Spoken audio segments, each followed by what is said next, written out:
Lived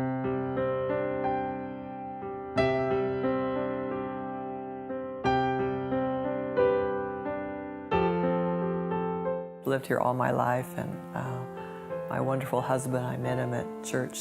And she came in and just sat at the next empty seat, which was right next to me. And we sat next to each other for the rest of our lives. It was 4.5 months after we met that we got married. So in 1985, Mandy was born. In 1987, Carrie was born. That was the goal of my life, really, to be a mom. So it was a very wonderful event, first meeting Mr. Right and getting married, and then having my girls. My girls got along pretty well, except for the sibling rivalry when they had friends over. Mandy had to act like the older sister and kind of shove Carrie aside a little bit, but when we were together, like on family vacations, they got along famously. They loved each other. We did a lot of church things, that was the main focus. We were always in church on Sunday and midweek, and making plans to go to church camp or something. So it was, our life really revolved around the Lord. Beach Fest Santa Cruz was a Christian evangelical event. Luis Palau did these all over the world, and he came to Santa Cruz in 2001. Well, we decided to go to Beach Fest as a family. Lynn had gotten there early for the prayer team, and then I picked the girls up at work and brought them down.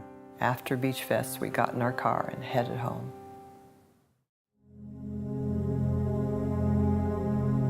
We got plowed into on the left side of our minivan by an SUV traveling about 50 miles an hour. She was drunk and on drugs. The girls died sitting right behind us. When we were in the hospital, we were told that our girls had died at the accident scene. It just came on very slowly. We both had head injuries. We were both plugged into morphine. The shock of the accident, it all combined to, nothing sunk in right away. When I did come home, my wonderful in-laws were here, and they had already done like laundry and folded up the girls' clothes. And when I walked down the hallway, passing their rooms on the way to mine, I just kind of put like a blinder, like a horse would have a blinder on either side. So I just looked straight ahead and just aimed for my room and really tried very hard not to focus on them. It took a long time to really admit and believe and swallow that they were really gone. Forgiving Lisa was a process too, because she was really that terrible woman for a very long time.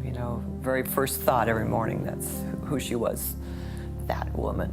But somewhere along the line when she went to prison, we just felt compassion for her. When she went off to prison, we grieved for her, because here was another mother losing her children, in her case for 6.5 years that she was gone.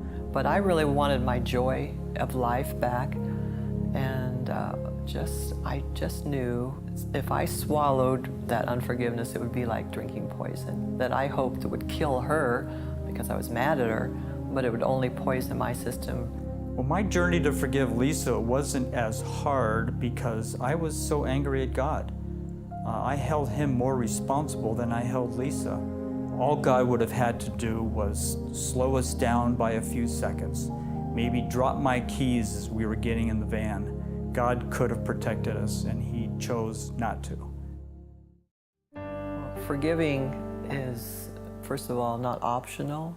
God tells us to forgive, but that's because he knows it's for our own benefits. When you have unforgiveness, you're chained to that person. You can't really ever get rid of them. You drag them around. And I think we all know people that rehearse and rehearse and rehearse bitterness, and that's no way to live. It does not absolve the other person. It doesn't mean we forget about what happened. It doesn't mean the pain goes away. It just means that we disconnect ourselves from that person emotionally. Forgiveness brings a lot of freedom. There are a lot of physical issues that go along with unforgiveness, just the bitterness and the tension of holding on to something. Forgiveness is releasing that bitterness.